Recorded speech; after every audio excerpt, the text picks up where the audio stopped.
in the 8th month, in the 2nd year of Darius, the word of the Lord came to the prophet Zechariah, the son of Berechiah, son of Iddo, saying, the Lord was very angry with your fathers. Therefore say to them, thus declares the Lord of hosts, return to me, says the Lord of hosts, and I will return to you, says the Lord of hosts. Do not be like your fathers, to whom the former prophets cried out. Thus says the Lord of hosts, return from your evil ways and from your evil deeds, but they did not hear or pay attention to me, declares the Lord. Sandali po tayo manalangin. Let's pray. Aming Ama, sa umaga po na to, we pray for your wisdom. We pray for your guidance as we dig deep into your word. Dalangin po namin aming Ama na i-purify niyo po ang aming thoughts, refine our hearts, so that as we study your word, as we confront yung truth ng salita po ninyo, ay matransform po kami nito. At makita namin na tinatawag niyo po kami na bumalik po sa inyo. Pagpalain niyo po ang oras na ito. Ito po ang aming dalangin sa pangalan po ng aming Panginoong Hesus. Amen. A call to return. Okay? Isang pagkakatawag na bumalik po sa ating Panginoon. Mga kapatid, this morning, allow me to propose to you that returning to God is never just a change of direction. It is a response to God's calling. Ibig sabihin po mga kapatid, ang pagbalik po sa Panginoon ay lagi pong action natin base po sa pagkakatawag po niya sa atin. Later on po, mas i-emphasize ko po yung point na yan. Pero tingnan lang po natin yung sinabi po dun sa verse 1. Tingnan niyo po, ano po ang sabi doon ni Zechariah, ano po yung, sa verse 3 Ano po yung sabi ni God doon through Zechariah? Tingnan niyo po ano po ang komanda. Ang sabi ni God, sa bayan po ng Israel, sabi niya, return to me, says the Lord of hosts. Ang nagsasalita po dito si Yahweh. At tinatawag po niya ang buong bayan ng Israel. Ang sabi niya, bumalik na kayo sa akin. And when you do that, kapag bumalik kayo sa akin, ano daw po ang gagawin ni Lord? Sabi po niya, I will return to you, says the Lord of hosts. Nakita po ninyo? It's an invitation na ibinigay po ni Lord sa bayan ng Israel. And we know the context, mga kapatid. During this time, ang book of Zechariah po ay tinatawag po nating post-exilic book. Pag sinabi nating post-exilic book, ito po ay nangyari pagkatapos po ng pagkakaalipin nila sa Babylon. We know the history of Israel. Because of their sins, dahil sa katigasan ng ulo nila, sila po ay pinasakop ng Diyos sa bayan po ng Babylon. And mga kapatid, for 70 years sila po ay na-exile. Sila po ay inalipin ng Babylon. Pero after po noon, nag-grace po si Lord ng mga hari na tutulong sa kanila, nakabalik po sila ngayon sa bayan ng Jerusalem. At iyan po yung context dyan. Ang nakakalungkot lang po mga kapatid ganito, nakabalik na po sila sa bayan ng Jerusalem, nakabalik na po sila sa kanilang bayan, pero ang puso po nila hindi pa po nakakabalik kay Lord. May kakilala po ba kayong ganun? Minsan ganun po tayo, no? Nakabalik ka na sa church, nandito ka na sa church, dumadalo ka na, pero yung heart mo wala pa kay Lord. Pastor, minsan ba't ganun? Ako, okay naman ako. Pumupunta naman ako sa church. Dumadalo naman ako ng worship service. Kapag praise and worship, kumakanta naman ako. Nagtataas naman ako ng kamay. Pero ba't parang hindi ko na-feel? Bakit parang ang layo ko pa rin kay Lord? Mga kapatid, pwede po pala yun. Na minsan, akala mo, nakabalik ka na kay Lord, physically, nandun ka na, pero yung puso mo malayo pa sa Kanya. At ayun po yung tawag ni Lord sa bayan ng Israel. Ang sabi ni Lord sa bayan ng Israel, alam nyo, nakabalik na kayo eh. Binubuo ninyo na yung templo, na-rebuild nyo na yung templo, pero ang nakakalungkot, nakabalik na kayo sa bayan ninyo, pero ang puso ninyo hindi pa nakabalik sa akin. So yun po ang tawag ni Lord. Sabi ni Lord, return to me. And when you do that, ano daw pong ma-experience nila? Sabi doon, I will return to you. Tatlong bagay po makikita natin dito. Number 1, ang tawag po na yon, a call to return, is not condemnation, but an invitation. Tinawag po sila ng Diyos not to condemn them. Di po sinabi ni Lord, alam nyo, kinokondemn ko kayo. Hindi. Makikita po natin, nandun pa rin yung pag-ibig ni Lord. Hindi siya parang pagkakatawag na ipakita lang sa kanila kasalanan nila, pero it's a call para ma-invite sila na bumalik na kayo sa akin. At napakaganda po nun mga kapatid, tayo pong mga mananampalataya, dapat malinaw po sa atin na every time na tinatawag po tayo ni Lord, the Lord is not condemning us. Hindi po niya tayo ginajudge, pero ini-invite po niya tayo. Tama po ba? Ang sarap nun na, Lord, ni-remind mo ko ngayon na bumalik sa'yo at naramdaman ko yung invitation. It's a call na nag-i-invite na bumalik po sa ating Panginoon. At the same time, yung call po na yon, yung call to return is not elimination but restoration. Hindi po ipinabawas ni Lord. Sabi nga niya, alam niyo, matagal na kayong wala sa akin eh. Yung covenant ko sa inyo na I will be your God and you will be my people, hindi na natin na-experience yan. Bakit? Kasi lumayo kayo sa akin. Iniwanan ninyo ako. Kaya ngayon, I want to restore that relationship. Hindi po sinabi ni Lord na, matigas na kasi ulo nyo, i-eliminate ko na kayo sa buhay ko. Matigas kasi ang ulo nyo, i-delete ko na kayo sa buhay ko. Di ba minsan may mga ganun po tayong mga tao, dinidelete na natin sa buhay natin, ina-unfriend mo na sa Facebook, kasi ayaw mo nang makita, di ba? Masyado ka nang maraming ginawa sa akin, i-unfriend na kita. Pag hindi sapat yung pag-unfriend, iba-block na kita. Ano ba? Okay? Minsan i-eliminate natin yung mga tao sa buhay natin, pero dito mga kapatid, si Lord ang goal niya, I don't want to eliminate you, sabi ni Lord, but I want to restore the relationship na meron tayo. Kaya tinawag po niya ang bayan ng Israel. Sabi niya, return to me. It's an invitation at kaparaanan ni Lord para i-restore po ang bayan ng Israel. And pangatlo po mga kapatid, it's not hatred, it's love. Yung call po na yon ay pagkakatawag na hindi po out of hatred, pero out of love. Tayo po meron pong iba't ibang uri ng tawag sa atin eh. Di ba? May mga tawag na alam mong pag tumawag, galit. Sino po dito kapag nag-ring yung phone nyo, tas nakita nyo tumatawag yung boss nyo, kinakabahan na kayo? Diba? Ba't kaya tumatawag yung boss ko? Malamang galit to. Diba? O sa mga anak na nandito, 11 p.m. na, wala ka pa sa bahay, biglang nag-ring yung phone mo, nakita mo, tumatawag tatay mo, kinakabahan ka na. Bakit? Kasi malamang tawag yun na, medyo galit. Asan ka na? Pati ka pa umuwi? Diba? Minsan po may mga tawag na out of anger talaga na galit yung kausap ko eh. Pero dito po mga kapatid, this call is not a call of hatred. Ito po ay call ng pag-ibig ni Lord sa bayan ng Israel. It's a plea, it's a request. Hindi po galit si Lord. Hindi siya parang purely galit lang. Merong love. Sabi ni Lord, bumalik na kayo sa akin kasi mahal ko kayo at i-restore natin yung relationship na yan. Mga kapatid, sino po dito ganyan yung kalagayan ngayon? Na feeling po ninyo, Pastor, parang ang layo ko na kay Lord. Diba? Parang, alam niyo, Pastor, laking church naman ako.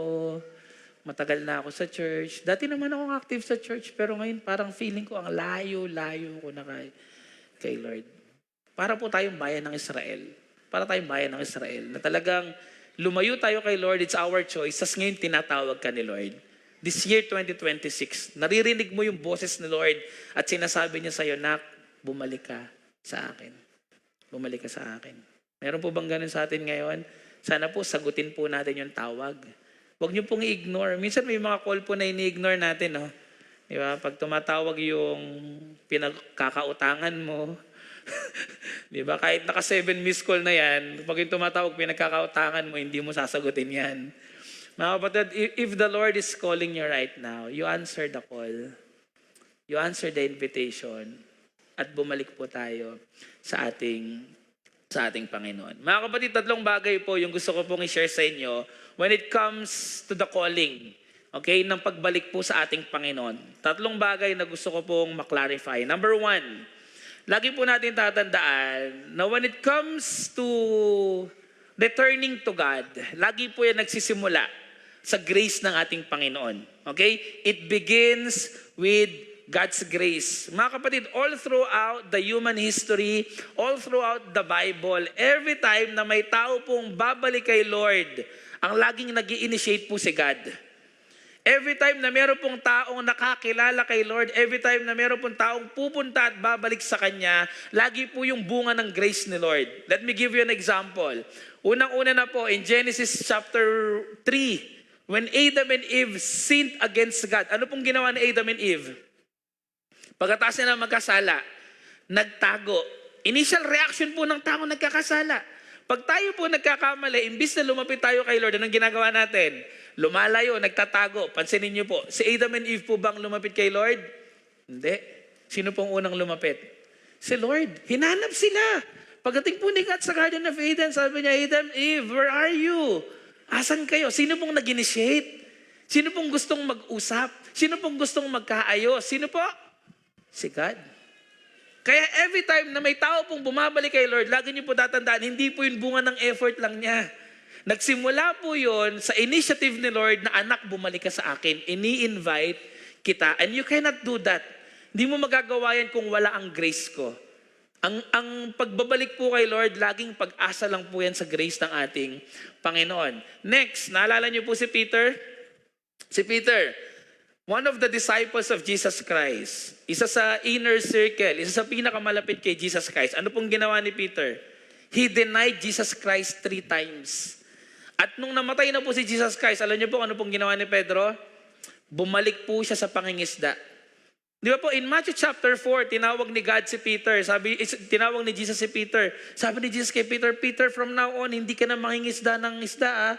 Ikaw ay magiging mangingisda ng mga tao. Mamamalakaya ka ng mga tao. Pero pagkatapos umamatay ni Jesus Christ, ano pong ginawa ni Peter? In John chapter 21, bumalik po siya sa dagat. Yung dati niyang buhay nang nangingisda siya ng isda, binalikan po niya. Ano pong ginawa ni Jesus Christ? After His death, nag-resurrect siya. Ano pong ginawa ni Jesus Christ? Siya mismo ang pumunta kay Pedro. Sa tabi po ng dagat, tinawag po niya si Peter. And He asked Peter, sabi niya, Peter, do you love me more than this? Sino pong nag-initiate? Si Jesus. Hindi si Peter.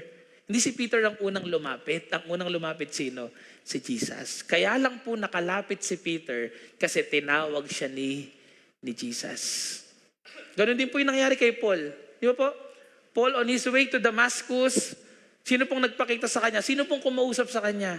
Si Jesus Christ mismo sa pamagitan po ng liwanag. And pangatlo po, tingnan din po natin, in the book of Revelation, sa aklat po ng Revelation, nagbigay po ng evaluation si Lord sa 7 churches sa Asia Minor at isa po doon yung church sa Ephesus. Ano po ang puna ni Lord sa church sa Ephesus? Ang sabi ni Jesus Christ, alam nyo, ang ganda-ganda ng church nyo. Alam nyo, ang laki-laki ng church nyo. Ang yaman-yaman ng church nyo. Ang ganda na sana. Isa lang ang problem ninyo. Sabi ni Jesus Christ, kinalimutan na ninyo ako. You have forsaken your first love. Kaya po gumawa ng sulat si John, galing kay Jesus Christ. Ibinigay sa church sa Ephesus, reminding them. Ang sabi ni Jesus Christ, you must repent. Bumalik na kayo sa akin. Sino pong unang gumawa ng sulat? Yung church sa Ephesus? Hindi. Si Jesus Christ. Mga kapatid, ano pong makikita natin dito? Mga kapatid, kapag tayo po ay namumuhay sa kasalanan at kapag tayo po ay lumalayo sa ating Panginoon, ang unang-unang may gustong bumalik po tayo, hindi po tayo. Alam niyo po kung sino? Si God mismo.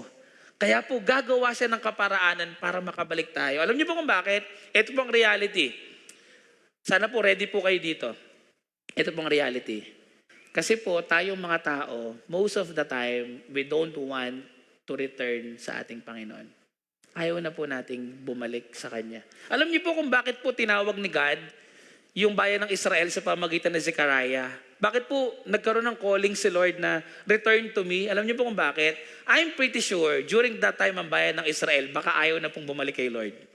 Alam niyo po kung bakit? Ugali na po ng bayan ng Israel yun eh. Alam niyo po ba na ang bayan ng Israel, may ugali sila na kapag komportable na sila, kapag nag-e-enjoy na po sila, ayaw na po nilang bumalik kay Lord, kahit nahihirapan sila. Naalala niyo po, nung inalipin po sila ng Ehipto, tapos pinalaya ni Lord ang buong Israel sa Egypt, sino pong nanguna? Si Moses. Tignan niyo po, konting challenge lang sa buhay Nakita lang nila, hinahabol na sila nila Pharaoh, nung mga sundalo, feeling nila, mamamatay na sila. Nagreklamo na po sila kay Moses Sabi nila, ibalik mo na lang kami sa Egypt. Kahit mahirap, at least nakakakain kami. Pinalaya na po ni Lord ang bayan ng Israel. Nagutom lang ng konti, hindi lang nakakain. Nagreklamo na kay Lord. Anong sasabihin ng bayan ng Israel kay Moses? Ibalik mo na lang kami sa Egypt. Imagine niyo po mga kapatid, physically, pinalaya na sila ni Lord sa Egypt, pero yung heart nila nasa Egypt pa. Ganun po yung Israel Kahit nahihirapan, kahit inaalipin, na-enjoy po nila.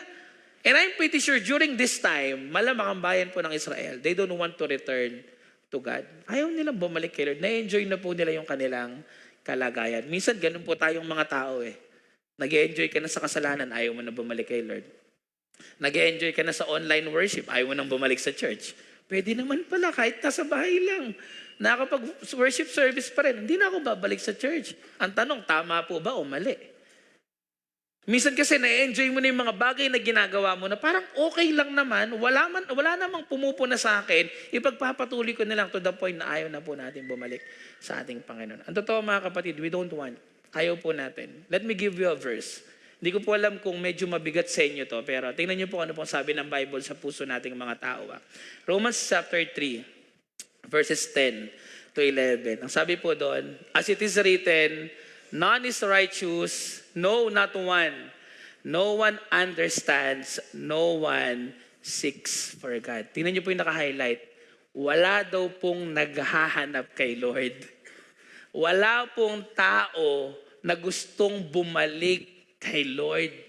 Pastor, kung walang taong gustong bumalik kay Lord, paano ko yun nagawa? Paano ko naka-return kay Lord, mga kapatid? It's because of God's grace. Kumilos siya sa puso mo, inimbitahan kanya at binigyan kanya ng kakayahan na bumalik sa kanya. Nakita niyo po? Kaya mga kapatid, I want to start with this idea na buuin po natin na lahat ng bagay na ginagawa po natin, it's because of God's grace. Sa grace lang po yan ni Lord, hindi po natin kaya.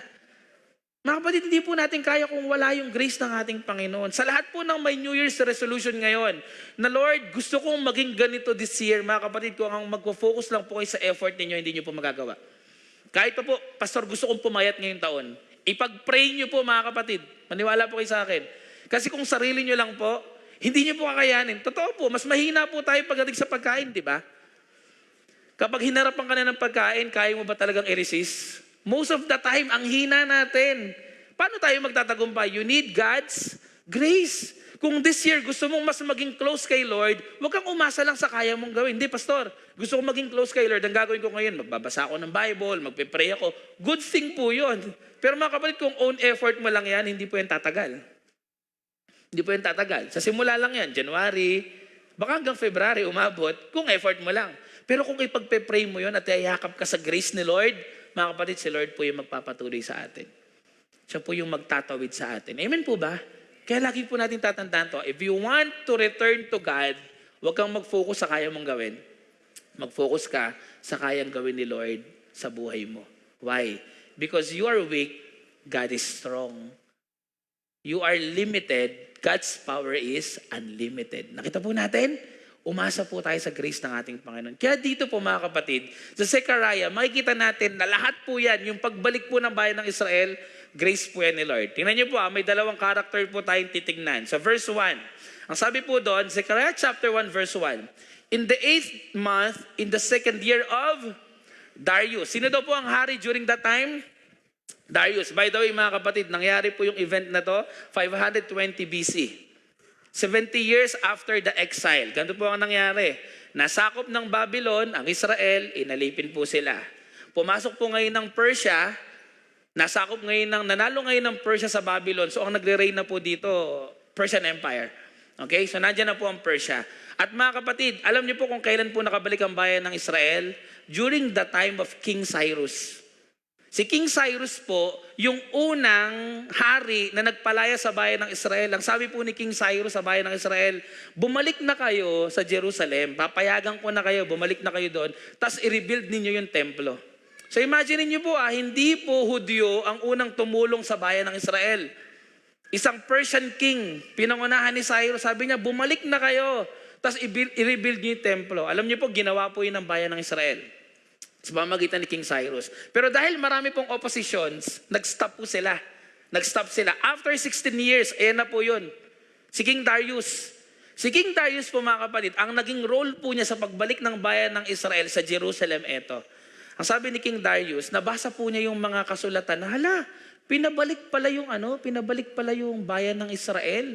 Tapos hindi nila natapos yung templo because of oppositions. Kaya ang ginawa po ni King Darius, nag-fund po siya. Sabi niya kay Zechariah, actually kakontemporary po niya si Haggai. Okay? Sabi po niya kay Haggai, bumalik kayo sa Jerusalem, popondohan ko yung pagpapatapos ng templo. Nakita niyo po yung grace ni Lord? Si King Darius, isang hari na hindi naman Hudyo, hindi naman nakakakilala kay Lord, pero pinondohan yung pagpapatapos ng templo. Alam niyo po anong tawag dyan? God's grace. Imagine niyo po kung yung mga hari na to naging masama at sinabi na lang nila na hindi, huwag natin palayain ng Israel. Dito na lang sila habang buhay. Ang sarap kaya, may mga katulong tayo. May mga alipin tayo. Kagaya ng ginawa po ng Egypt. Di ba? Ang Egypt, pinanghawakan po nila, inalipin nila ang bayan ng Israel. Pero imagine niyo po, ibahin niyo po itong hari na to. Sabi niya, pabalikin natin sila. Patapos natin yung templo, pastor, king, wala po kaming pondo, wala kaming pera. Ako magka-fund. Ako magbibigay, matapos niya lang ang templo. Nakita niyo po yung grace ni Lord? Kaya sila nakabalik sa pamamagitan po ng tao na to. Pangalawa, pansinin niyo po, binanggit din po dyan sino? Si Zechariah. Si Zechariah po mga kapatid, he is a prophet of God. Alam niyo po kung ano po ibig sabihin ng pangalan ni Zechariah? The Lord who remembers. Napakaganda pong pangalan. Nung mga panahon na akala po ng Israel, kinalimutan na sila ni Lord. Nung mga panahon na kinalimutan na po ng Israel si Lord, bigla po siyang nagpatawag ng Zechariah, ng isang propeta. Sabi niya, Zechariah, pumunta ka sa bayan ng Israel. Magpakilala ka. Sabi po ni Zechariah, I am Prophet Zechariah. Alam niyo kung anong meaning ng pangalan ko? The Lord who remembers. Sa pangalan pa lang po ni Zechariah, tapos na yung sermon eh. Nakita niyo po? Kung ako po si Zechariah, sabihin ko sa bayan ng Israel, mag-explain pa ba ako? Ba't ako pinadala ni Lord dito? Pangalan ko pa lang, Zechariah, naaalala kayo ni Lord. Mahal kayo ni Lord. Kilala kayo ni Lord. At may gagawin si Lord sa buhay ninyo ngayon. Nakita po natin, dito po mga kapatid, kaya po nakabalik ang bayan ng Israel because of God's grace. Gumamit siya ng mga tao. Mga kapatid, sino po dito gusto talaga makabalik kay Lord? Lahat tayo. Sino dito gustong ma-refine? Alam niyo po, minsan kailangan natin ng mga Zechariah sa buhay natin. Kailangan natin ng mga tao na magpapaalala sa atin, mahal nga pala ako ni Lord. Kailangan natin ng mga tao na i-remind tayo dun sa reality ng Diyos sa buhay po natin. Kaya alam niyo po, hanapin niyo po yung mga Zechariah sa buhay ninyo. Sa mga life group members po dito, you must thank the Lord sa buhay ng mga life group leaders ninyo. Bakit? Kasi kahit po makukulit yung mga yan, nagiging Zechariah po yan. Nagiging picture sila ng pagpaalala ni Lord sa inyo. Hoy, naalala ka pa ni Lord. Diba? Minsan nakakalungkot na po yun eh. Tayo, tumatalikod na tayo kay Lord. Tayo, iniiwanan natin si Lord. Pero si Lord, hindi niya tayo iniiwan, hindi niya tayo tinatalikuran. Hindi niya tayo nakakalimutan. Naaalala po tayo ng Diyos. Pagpasalamat natin yung mga tao na yan. Pastor, gusto kong mag-improve ngayon pagdating sa Christian life ko, pagdating sa devotion ko. Lumapit po kayo sa mga tao na tutulong sa inyo. Si Lord, lagi siya nagpapadala ng Zechariah.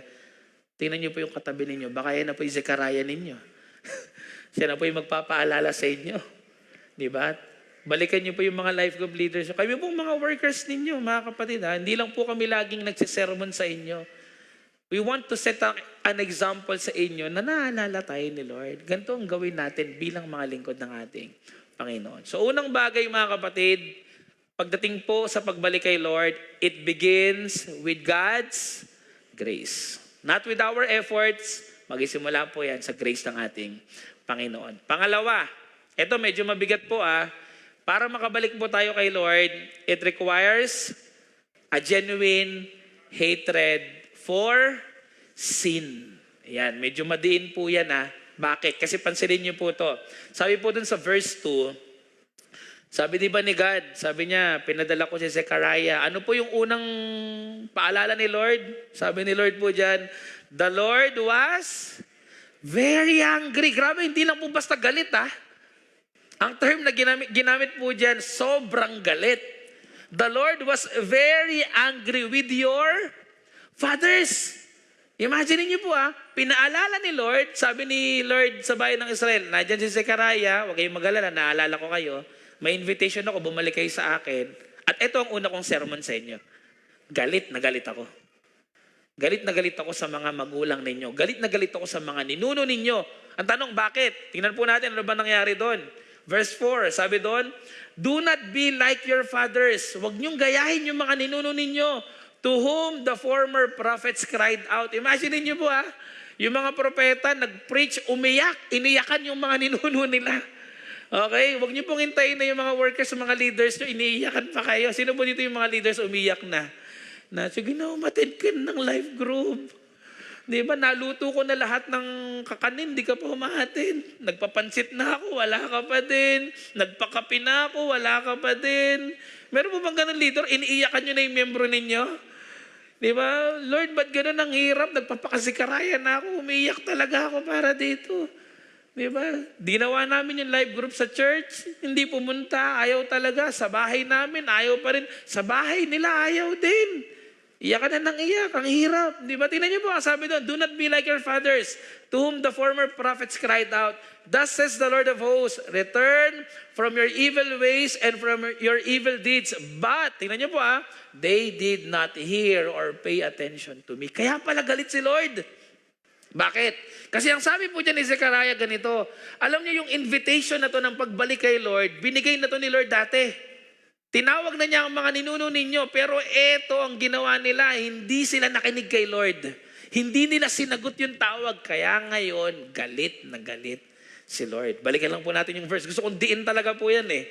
The Lord was very angry. Alam niyo po, meron pong dalawang tanong tayong sasagutin ngayon. Medyo theological po ng konti pag-uusapan natin, pero I want you to listen. Okay? Dalawang tanong po pag-uusapan natin ngayon. Una, ayan. Pwede bang magalit si Lord? Di ba? Ito po ang unang tanong. Kasi kapag binasa niyo po yun, galit na galit si Lord. Ang unang tanong, pwede bang magalit ang Diyos? Tanongin ko po kayo, pwede bang magalit ang Diyos? Sino ba nagsabing pwedeng magalit si Lord? Sino nagsabing, Pastor, hindi pwedeng magalit si Lord? Hindi pwede. Alam niyo po mga kapatid, ito po nakakalungkot. Minsan ng mga tao, nakakalimutan po natin yung holy hatred of God. May mga tao po na iniwala sila, hindi nagagalit si Lord. Bakit? Because God is love. Hindi nagagalit si Lord because God is good. Hindi nagagalit si Lord because God is gracious, because God is merciful. Hindi pwedeng magalit si Lord. Mga kapatid, kapag ganun po ang inyong pananaw, hindi po yun biblical perspective. Bakit? Kasi kahit po God is love, pwede po siyang magalit. Let me give you an example. Kayo po ba, mahal po ninyo ang mga bata? Mahal niyo pong mga bata? Parang ayaw niyo po.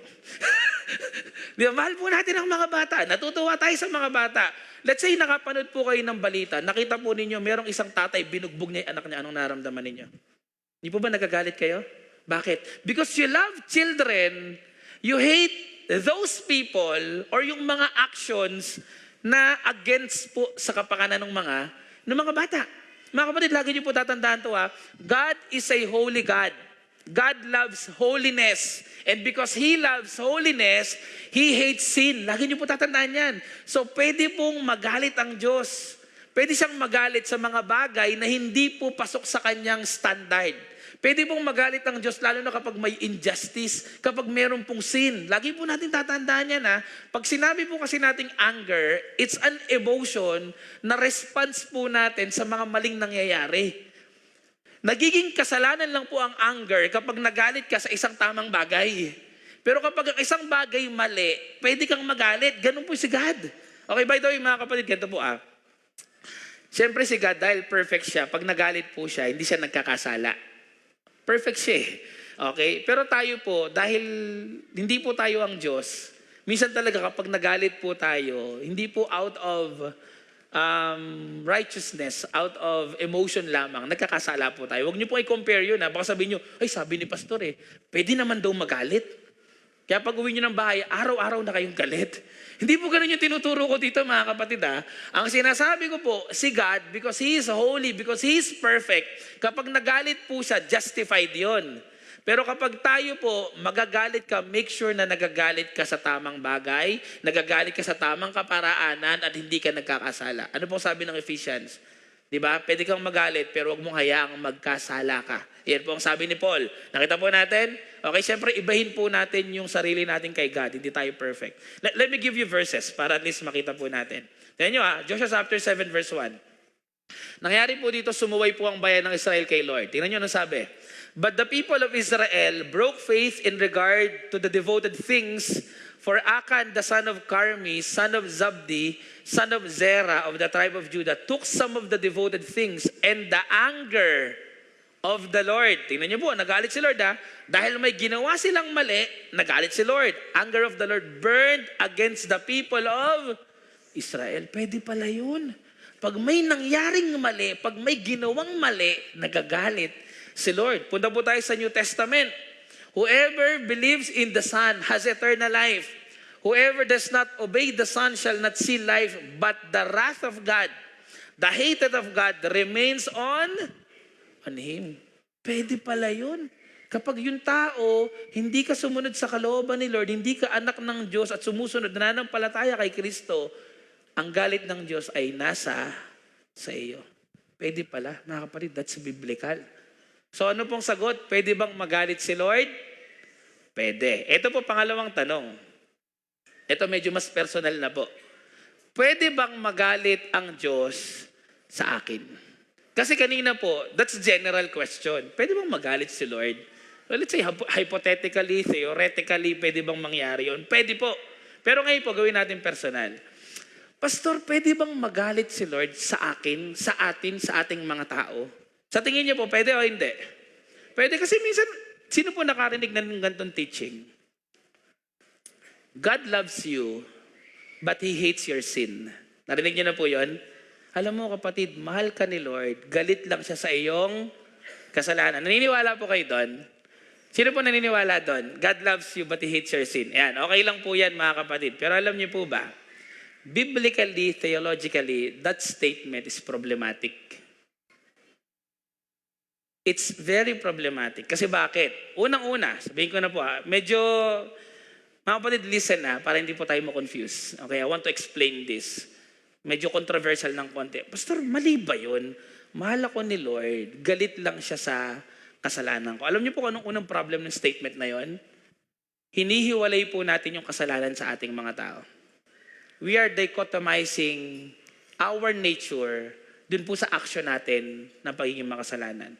Mga kapatid, tingnan niyo po yung mga verse kanina. Balikan lang po natin John 3:36, sabi doon, but the wrath of God remains on your sin. Hindi. Kayo daw po nananatili yung galit ni Lord? Sa'yo. Sa atin. Joshua chapter 7. And the anger of the Lord burns against the sin of the people. Galit lang daw po ba si Lord sa kasalanan nila? Hindi. Ano bang sabi dyan? The anger of the Lord burned against the people of Israel. Alam niyo ba kung bakit? Kasi hindi po natin pwedeng ihiwalay yung kasalanan natin sa atin. Minsan po kasi, ito po nagiging problem. Medyo ginagawa nating light, pinapagaan po natin yung kasalanan nating mga tao. Di ba parang may mga ganitong statement? Alam niyo, Pastor, yung anak ko mabait naman yan. Talagang minsan lang. Di ba? Pinapagaan natin. Kung matigas po ang ulo, matigas ang ulo, tanggapin natin. Mga kapatid, ano pong sabi ng Bible? Lahat po tayo makasalanan. Actually, hindi lang po tayo basta sinner. Kung pag-aaralin po natin, I can give you many verses in the Bible na talagang tayo po ay evil in the sight of God. Rebelde, makasalanan. Hindi po natin kayang gumawa ng tama apart from the grace of God. Dito po mga kapatid, gusto ko lang ipunto na hindi po natin pwedeng ihiwalay yung kasalanan sa atin. Hindi po natin pwedeng sabihin na, ay mahal naman ako ni Lord, galit lang siya sa kasalanan ko. No, galit po si Lord sa atin. Isang verse pa po.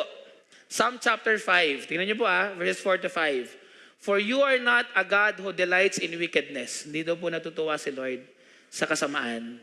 Evil may not dwell with you. Hindi po nananatili ang kasamaan kay Lord because He is holy. The boastful shall not stand before your eyes. Galit si Lord sa mga mayabang. Tingnan niyo po you hate all evildoers. In short, you hate all sinners. Galit si Lord sa mga makasalanan. Hindi lang po sa kasalanan natin. Tanungin ko po kayo, kaya niyo po bang tanggalin yung amoy ng bagoong dun sa bagoong? Pwede niyo sabihin ganito, Pastor, alam mo, gusto ko yung bagoong. Ayoko lang nung amoy niyan. Mahirap po yun. Kasi po kapag ang bagoong, hindi po ganun yung amoy, hindi na po bagoong yun. May mga bagay po na hindi po natin yan pwedeng paghiwalayin, mga kapatid. Ganun din po tayo. Tayong mga tao, hindi po natin pwedeng ihiwalay yung sarili natin sa kasalanan. Kaya ito po ang isang bagay na kusong sabihin sa inyo, mga kapatid. Galit po si Lord sa atin dahil makasalanan tayo. Pero hindi po doon natatapos ang message. Pastor, galit si Lord sa akin. Paano ako? Mga kapatid, galit si Lord sa iyo, pero mahal ka rin ni Lord. Nakuha po natin? Ngayon, meron pa tayong isang tanong. Pastor, pwede ba yun? Mahal mo yung isang tao, at the same time, galit ka sa isang tao. Sino po kayang gawin yon? Pastor, kaya ko to. Mahal ko siya, pero galit din ako sa kanya. Parang mahirap po, no? Sa ating mga tao, alam niyo po, parang mahirap. Pero kay Lord, pwede po yun. Hindi po natin pwedeng ihiwalay yung pag-ibig ng Diyos sa atin at yung galit po niya sa atin. Let me give you an example. Alam niyo po kung saan po napakita ni Lord yung love tsaka yung hatred niya ng sabay? Sa cross. Bakit po namatay si Jesus Christ sa cross? Kasi mahal ka niya. Tama? For God so loved the world that He gave His Son. Mahal ka ni Lord. Pastor, kaya pala namatay si Lord sa cross kasi mahal niya ako. Pero alam niyo po mga kapatid, huwag niyo pong aalisin yung kabaligtaran nun. Nasa likod po nun, namatay si Jesus Christ sa cross kasi galit si Lord sa'yo. Pastor, paano yun? Galit si Lord sa makasalanan. Galit siya sa'yo, pero wag kang mag-alala, hindi natatapos sa hatred yun. Dahil mahal ka ni Lord, binigay niya si Jesus Christ, kaya kaya niyang mahalin ka at magalit sa'yo ng sabay at the same time. Sa atin pong mga tao, parang ang hirap isipin. Pero mga kapatid, sa Bible po, may mga bagay na hindi po talaga natin pinagkokross, pero lagi po silang magkasama. Let me give you an example. Halimbawa po, sino po nakasakay na dito ng tren? Nakasakay na po kayo ng tren, di ba? Pag tinignan niyo po yung release ng tren, dalawa po lagi yun eh. Tama po? Ang release po ng tren, dalawa po lagi yun, hindi po yun nagtatagpo. Pero lagi silang magkasama. Tama po? Parang hindi sila pwedeng magsama kasi pag nagtagpo po yung release ng tren na yun, ma-aksidente kayo. Tama po? Lagi po yung magkasama, pero hindi po sila nagmi-meet. Parang ganun po si God. Yung love niya sa atin nandyan, yung galit niya sa atin nandyan din. Okay? Lagi po yung magkasama. Lagi lang pong nandyan yon at hindi po natin pwedeng paghiwalayin. Kaya kailangan po tanggapin lang natin yon. Makasalanan ako, galit sa akin si Lord, pero mahal din niya ako. Tawag po doon grace. Tawag po doon grace. Pag naghahanap, paano nangyari yon? Bumalik po kayo kay Jesus Christ. Galit si Lord sa iyo, makasalanan ka, pero niligtas ka niya kasi mahal ka niya. Ako po natin, na pagsama ni Lord yung love, siya yung hatred. Sa atin, hindi natin kaya, pero si Lord, kaya po niya because of Jesus Christ. Amen po ba? Amen. Parang sa atin, Pastor, ang hirap isipin. Mahirap po talaga sa atin. Kasi sinners tayo, hindi tayo perfect. Pero si God, kaya po niyang gawin yun. Imagine niyo po, no? Kahit makasalanan tayo, mahal tayo ni Lord. Kahit galit si Lord sa kasalanan natin, minahal pa rin tayo ng ating Panginoon. Mga kapatid, returning to God is not just remorse, but repentance. Kapag gusto po nating bumalik kay Lord, hindi ka lang basta nalulungkot, dapat nagre-repent ka sa kasalanan. Sino po dito yung nagsasawa na kayo sa cycle ng buhay ninyo na higa ng tawad kay Lord ngayon? Iyak ka kay Lord, di ba? Lord, sorry, nagawa ko na naman. Tapos bukas, mangyayari uli. Sa susunod na araw uli. Parang paikot-ikot. Mga kapatid, baka kasi remorse lang. Baka we are not repenting. Baka nalulungkot ka lang. Baka emosyon lang yun. Pero hindi ka talaga nag-repent, hindi ka nagsusuko ng buhay sa ating Panginoon. So if you want to return to God, you must hate sin. Genuine hatred sa kasalanan. Paano po natin gagawin yon? Ilang mga tips lang po. Number 1, reject the sin that hardened your heart. Mga kapatid, hindi ko na po elaborate ito. Alam ko, may kanya-kanya po tayong mga kasalanan na hinahalagaan. I-reject po natin yan. Huwag po nating hayaan na maghari sa buhay natin yan. Aside from that, renounce the habits that led you away. Mga kapatid, lagi niyo po tatandaan ito. Before you sin, bago kayo magkasala, meron kang bad habit na ginagawa kaya ka napunta doon. Lagi niyo po tatandaan na. Bago ka mapunta sa isang lugar, may dinaanan ka. Tama po? Bago ka makapunta sa Walter, may dinaanan ka. Ganun din po ang kasalanan. Kaya po natin nagagawa yung mga kasalanan na yan. Kasi may mga habits na tayo na hindi pa natin tinatanggal. Kaya po natin nagagawa. Halimbawa, for example, kasalanan ng hindi pagde-devotion. Sino po dito hindi nag-devotion kanina? O hindi pa naman tapos yung araw, mag-devotion po kayo. Tanong natin, Pastor, bakit ganun? Bakit gusto ko naman mag-devotion pero ba't hindi ako nakakapag-devotion? Ano ba yung mga habits na ginagawa mo? Baka paggising mo pa lang sa umaga, Facebook ka na kagad. Baka paggising mo pa lang sa umaga, inisip mo kagad, trabaho. Mga kapatid, kailangan po natin alisin yung mga habits na yon. Kung talagang gusto mo makapag-focus kay Lord, ang kailangan natin gawin, alisin, i-reject ang kasalanan, at alisin natin yung mga habits na nagdadala sa atin sa pagkakasala sa ating Panginoon. Ano po yun? Isipin natin, Lord, ano ba yun? Ano ba yung mga bagay? Is it yung panonood ko? Yung mga pinapanood ko ba? Dinadala ba ako nito sa pagkakasala? Yung mga tao sa paligid ko ba? Na imbis makatulong sa akin, lumapit sa inyo, inilalayo pa ako sa iyo? Mga kapatid, evaluate po natin yung ating yung ating sarili. Pangatlo, mga kapatid, ano po yung meaning ng yung calling na maka-return tayo kay Lord? Pangatlo, it involves paying attention to God. Verse 4, sabi po doon, do not be like your fathers, to whom the former prophets cried out, thus says the Lord of hosts, return from your evil ways and from your evil deeds. But they did not hear or pay attention. Mga kapatid, alam niyo po kung ano pong problem ng Israel? Alam niyo po kung ba't nagagalit si Lord dyan? Kasi po ang problema po nila hindi po ignorance. Minsan po kapag yung mga bata nakakagawa ng mali, napapatawad po natin. Bakit? Kasi hindi naman nila alam na mali yung ginagawa nila. Kung ignorant ka doon at hindi mo alam na mali yun, pwede ka pang patawarin, di ba? Minsan po nagdadrive ako sa Pasay. Basta pag nagpupunta po ako sa Manila, lagi ako nahuhuli eh. Hindi ko kasi alam kung bakit po laging may one way doon. Okay, one time po nag-speak po ako sa Pasay, linggo ng gabi, pauwi po kami nila Jack dito. Siyempre, hindi ko naman kabisado yung Pasay, hindi man po ako taga doon eh. Ang pag-asa ko lang po si Maps o kaya si Waze, di ba? Ito po si Maps pala, minsan di po na-update yan, na nag-one way na pala yung kalsada na yun. Nagulat po ako, one way na pala, hinuli po ako ng enforcer, hindi po ako naglagay, mga kapatid. Christian ako eh. Tsaka pastor po ako, nakakahiya. Di ba, hinuli po ako sa Pasay, sabi niya, sir, one way po kayo. Siyempre, nag-try po ako mag-justify. Sabi ko, sir, sinusundan ko lang po si Maps kasi hindi ko po alam, di po ako taga dito. So, taga saan ba kayo, sir? Taga Bulacan po ako eh. Sabi niya, sir, kasi delikado yung ginawa niyo, one way po dito eh. Saan po ba kayo galing? Sinabi ko na po yung aking alas. Galing po kasi ako sa church, pastor po ako eh. Sabi niya, pastor ka pa naman, di joke lang po, di niya sinabi. Sabi niya, ay pastor, sabi niya, mabait po enforcer, mabait, sabi niya. Pauwi na po kami ng Bulacan, nag-speak lang po talaga ako dyan. Sabi niya, saan ba kayo pupunta? Sabi ko, hindi ko po alam kala ko po mag-skyway kami. Kasi totoo, hindi ko po kabisado ang NCR. Okay, kaya nga po ayoko nagda-drive dun eh. Ilang beses na ako nahuli dun eh. North, okay lang yan. Pero doon, ayoko po doon. Okay. So, sabi ko, skyway po eh. Alam niyo po, inano pa kami, sige, pastor, sundan niyo ako. Okay? Sundan niyo ako. Alam niyo po, napatawad ako eh. Bakit? Kasi hindi ko alam. Kasi ignorante po ako doon. Kaya minsan, tayong mga tao, kapag ignorant ka, parang pwede kang, hindi ko alam eh. Parang yung mga bata nagkamali, hindi pa nila alam. Mapapatawad. Pero alam niyo po dito kung bakit galit si Lord? Kasi ang totoo, hindi naman sila ignorante. Alam niyo po kung bakit? Kasi may mga propeta na pinapadala si Lord. Maliban po sa propeta, they have the Bible. They have the law.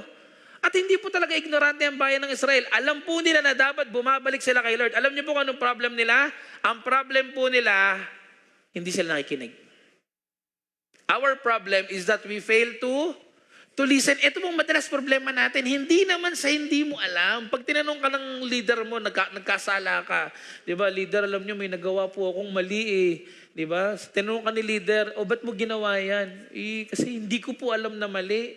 Baka batukan ka pa ng leader mo. Hindi mo alam. Hindi mo alam na mali ang magsinungaling. Hindi mo alam na mali ang magnakaw. Hindi mo alam na mali ang mangalunya. Hindi mo alam na mali ang manchismis. Hindi mo alam na mali yung bagay na yan, na maging korap. Alam mo.